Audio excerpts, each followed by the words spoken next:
Hi ಎಲ್ಲರಿಗೂ, ಯೇಸುವಿನ ನಾಮದಲ್ಲಿ ನಿಮ್ಮೆಲ್ಲರನ್ನ ವಂದಿಸ್ತೇನೆ. ಈ ಬೆಳಗ್ಗಿನ ಸಮಯದಲ್ಲಿ ನಾವು ಆತನನ್ನು ನೋಡಿ ಅಪ್ಪ ಗುಡ್ ಮಾರ್ನಿಂಗ್ ಹೋಲಿ ಸ್ಪಿರಿಟ್ ಎಂಬುದಾಗಿ ನಾವು ಯಾವಾಗ ಹೇಳ್ತೇವೋ ಆ ಒಂದು ವಂದಿಸುವುದರ ಮೂಲಕ ಆ ದಿನದಲ್ಲಿ ದೇವರನ್ನ ಮುಂದೆ ತಂದಿಟ್ಟು, ದೇವರೇ ಈ ದಿನಕ್ಕೆ ನೀನೇ ಒಡೆಯನು, ನೀನೇ ರಾಜನೆಂಬುದಾಗಿ ನಾವು ಒಪ್ಪಿಸಿಕೊಡುವಾಗ ಪ್ರಿಯರೇ, ಆ ದಿನ ಎಲ್ಲ ನಮ್ಮ ಜೀವಿತದಲ್ಲಿ ಆಶೀರ್ವಾದವಾಗಿರ್ತದೆ.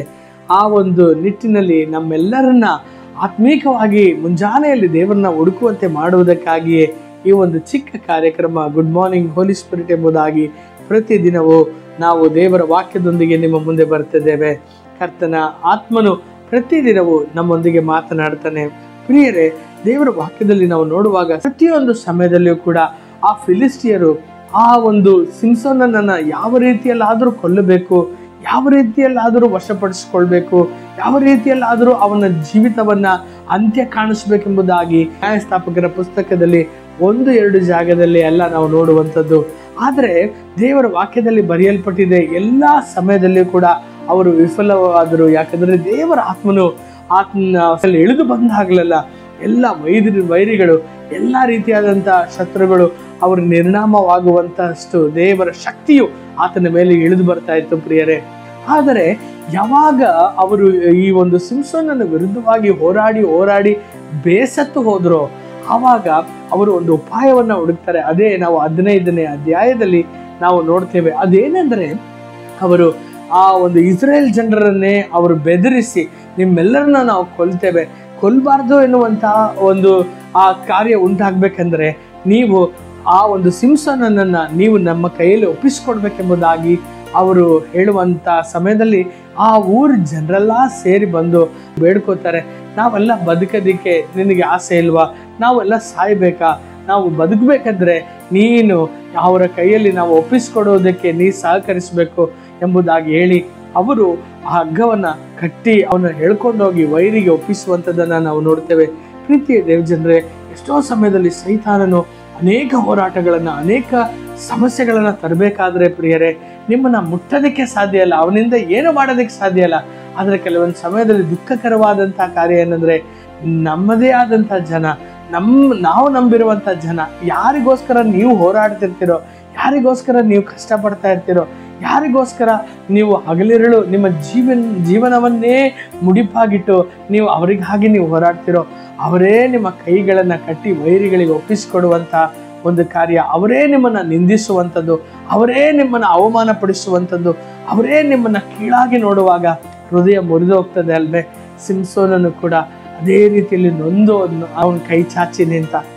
ಈ ದಿನ ನನ್ನ ಸ್ವರವನ್ನು ಕೇಳ್ತಿರುವಂಥ ನನ್ನ ಪ್ರೀತಿಯ ಸಹೋದರ ಸಹೋದರಿಯೇ, ನಿಮ್ಮವರೇಯಿಂದ ನೀವು ತಳ್ಳಲ್ಪಟ್ಬಿಟ್ಟಿದ್ದೀರಾ, ನಿಮ್ಮವರೇಯಿಂದ ನೀವು ದುಃಖದಲ್ಲಿ ಒಳಗಾಗಿದ್ದೀರಾ, ನಿಮ್ಮವರೇ ನಿಮ್ಮನ್ನು ನೋಡಿ ಕೀಳಾಗಿ ಮಾತನಾಡುವಂಥ ಕಾರ್ಯಗಳು ನಿಮ್ಮ ಕಿವಿಯಲ್ಲಿ ಬೀಳ್ತದಾ? ಈ ಒಂದು ದಿನ ದೇವರು ನಿಮ್ಮೊಂದಿಗೆ ಮಾತನಾಡ್ತಾ ಇದ್ದಾರೆ. ವಾಕ್ಯದಲ್ಲಿ ಬರೆಯಲ್ಪಟ್ಟಿದೆ, ಗಟ್ಟಿಯಾದಂಥ ಆ ಒಂದು ಹೊಸ ಹಗ್ಗಗಳಿಂದ ಕಟ್ಟಿ ಅವನನ್ನು ಎಳೆದುಕೊಂಡು ಹೋಗಿ ವೈರಿಗಳ ಮುಂದೆ ಹೋಗ್ಬೇಕಾದ್ರೆ ವೈರಿಗಳಿಗೆ ಸಂತೋಷ. ಅವರು ಯಾವಾಗ ವೈರಿಗಳು ಆತನನ್ನು ಕರೆತರುವುದನ್ನು ನೋಡಿ ಆ ಫಿಲಿಸ್ಟಿಯರು ಜೋರಾಗಿ ಕಿರ್ಚಿದ್ರು, ಆ ಸಮಯದಲ್ಲಿ ದೇವರ ಆತ್ಮನು ಅವನ ಮೇಲೆ ಇಳಿದು ಬಂದನು. ಬಲವಾಗಿ ದೇವರ ಆತ್ಮನು ಸಿಂಸೋನನ ಮೇಲೆ ಇಳಿದು ಬಂದಾಗ ಆತನಿಗೆ ಕೈಗೆ ಕಟ್ಟಿದ್ದಂಥ ಎಲ್ಲ ರೀತಿಯ ಹಗ್ಗಗಳು ಬೂದಿಯಂತೆ ಅದು ಹಾಗೆ ಕೆಳಗೆ ಬಿತ್ತು. ಈ ಒಂದು ದಿನ ನಾನು ನಿಮ್ಮನ್ನು ನೋಡಿ ಉತ್ಸಾಹಪಡಿಸ್ತೇನೆ. ನಿಮ್ಮ ವಿರುದ್ಧವಾಗಿ ವೈರಿಯು ಜಲ ಸಮೂಹದಂತೆ ಬಂದರು, ನಿಮಗಾಗಿ ಜಯಧ್ವಜವನ್ನು ಎತ್ತುವಂಥ ದೇವರಾತ್ಮನು ಇದ್ದಾನೆ. ಸೋತು ಹೋಗಬೇಡ್ರಿ. ನಿಮ್ಮ ಪರಿಸ್ಥಿತಿಗಳು, ನನಗಿರೋಂಥ ನೋವು ಯಾರಿಗೂ ನಾನು ಹೇಳಿಕೊಳ್ಳೋದಕ್ಕೆ ಸಾಧ್ಯವಿಲ್ಲ ಎಂಬುದಾಗಿ ನೀವು ದುಃಖ ಪಡ್ತೀರಾ. ನನ್ನವರೇ ನನ್ನನ್ನು ನಿಂದಿಸಿಬಿಟ್ರು ಎಂಬುದಾಗಿ ದಾವೀದನಂತೆ ನೀವು ಗೋಳಾಡ್ತೀರಾ. ಆದರೆ ಈ ಒಂದು ದಿನ ನಾ ಹೇಳ್ತೇನೆ, ದೇವರ ಆತ್ಮನು ಎಲ್ಲೋ ಅಲ್ಲಿ ಬಿಡುಗಡೆ ಉಂಟು, ದೇವರ ಆತ್ಮನು ಎಲ್ಲೋ ಅಲ್ಲಿ ಜಯ ಉಂಟು.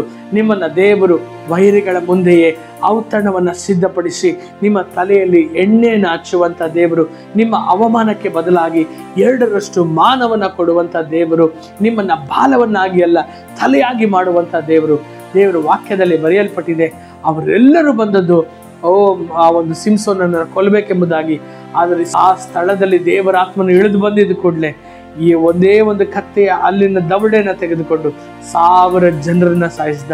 ಈ ದಿನ ಆ ಸಿಂಸೋನನು ಆತನು ಸೆತ್ತು ಸಮಾಧಿ ಮಾಡಲ್ಪಟ್ಟು ಆತನು ಈ ದಿನ ಲೋಕದಲ್ಲಿ ಇಲ್ಲದೆ ಹೋದ್ರು ಆತನ ಮೇಲೆ ಇಳಿದು ಬಂದಂಥ ಅದೇ ಪರಿಶುದ್ಧಾತ್ಮನು ನಿಮ್ಮ ಮೇಲೆ ಇಳಿದು ಬರಲಿಕ್ಕಿದ್ದಾನೆ. ನಿಮ್ಮ ಒಂದು ಸೋಲನ್ನು ಜಯವಾಗಿ ಮಾರ್ಪಡಿಸಲಿಕ್ಕಿದ್ದಾನೆ. ನಿಮ್ಮ ಅವಮಾನ ನಿಂದನೆಗಳನ್ನು ಆತನು ಮಹಿಮೆಯಾಗಿ ಮಾರ್ಪಡಿಸಲಿಕ್ಕಿದ್ದಾನೆ. ಅದನ್ನು ನಾವು ನಂಬೋಣ. ನಿಮಗಾಗಿ ನಾನು ಪ್ರಾರ್ಥನೆ ಮಾಡಲು ಬಯಸ್ತೇನೆ. ತಂದೆಯಾದ ದೇವರೇ, ಯೇಸುವಿನ ನಾಮದಲ್ಲಿ ಅಪ್ಪ, ಜಿಗುಪ್ಸೆಯಲ್ಲಿಯೂ ವೇದನೆಯಲ್ಲಿಯೂ ಅಪ್ಪ, ಯಾರ ಬಳಿಯೂ ಹೇಳಿಕೊಳ್ಳಲಿಕ್ಕಾಗದೆ ಅಪ್ಪ, ತಮ್ಮ ಜನರಿಂದಲೇ ತಿರಸ್ಕರಿಸಲ್ಪಟ್ಟು ನೊಂದು ಹೋಗಿ ಯಾರಿಗೆಲ್ಲ ಸಹಾಯಕ್ಕೆ ನಿಂತರು ಅವರೇ ಅಪ್ಪ ಅವಮಾನಪಡಿಸಿ ಇವರ ಒಂದು ವಿರುದ್ಧವಾಗಿ ಅಪ್ಪ ಷಡ್ಯಂತ್ರಗಳನ್ನು ಮಾಡುತ್ತಿರುವಾಗ ಅಪ್ಪ, ತಂದೆಯಾದ ದೇವರೇ, ಯೇಸುವಿನ ನಾಮದಲ್ಲಿ ಒಬ್ಬೊಬ್ಬರಿಗಾಗಿ ಪ್ರಾರ್ಥಿಸ್ತೇನೆ ಅಪ್ಪ. ಅವರ ಒಂದು ಮೇಲೆ ನಿನ್ನ ಬಲವಾದ ಆತ್ಮವು ಇಳಿದು ಬರಲಿ ಸ್ವಾಮಿ. ನಿನ್ನ ಒಂದು ಆತ್ಮವು ಅಪ್ಪ ಬಿಡುಗಡೆ ಕೊಡುವ ಆತ್ಮವು ಅಪ್ಪ, ಜಯ ಕೊಡುವಂಥ ಆತ್ಮವು, ಪರಿಸ್ಥಿತಿಗಳನ್ನು ಮಾರ್ಪಡಿಸುವಂಥ ಆತ್ಮವು ಯೇಸುವಿನ ನಾಮದಲ್ಲಿ ಒಬ್ಬೊಬ್ಬರ ಮೇಲೆ ಇಳಿದು ಬರಲಿ. ಒಂದು ಬೆಳಗಿನ ಸಮಯದಲ್ಲಿ ಅಪ್ಪ, ನಿನ್ನ ಆತ್ಮವು ಚೈತನ್ಯ ಸ್ವರೂಪನಾದ ದೇವರೇ, ನಿನ್ನ ಆತ್ಮವು ಅಪ್ಪ ಪ್ರತಿಯೊಬ್ಬರ ಬಲಹೀನತೆಯಲ್ಲಿ ಬಲವನ್ನು ಕೊಡಲಿ ಎಂಬುದಾಗಿ ನಾವು ಪ್ರಾರ್ಥಿಸ್ತೇವೆ ಸ್ವಾಮಿ.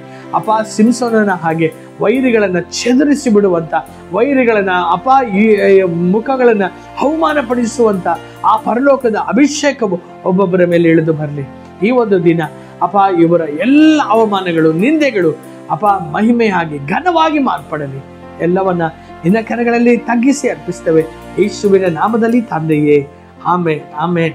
ಕರ್ತನು ನಿಮ್ಮ ಎಲ್ಲ ಅವಮಾನಗಳನ್ನು ಆತನು ಮಹಿಮೆಯಾಗಿ ಘನವಾಗಿ ಮಾರ್ಪಡಿಸಲಿಕ್ಕಿದ್ದಾನೆ. ಸಂತೋಷವಾಗಿರ್ರಿ. ಕರ್ತನು ನಿಮ್ಮನ್ನು ಆಶೀರ್ವದಿಸಲಿ. ನಾಳೆ ಮತ್ತೆ ಸಂಧಿಸ್ತೇನೆ. ಆಮೇನ್.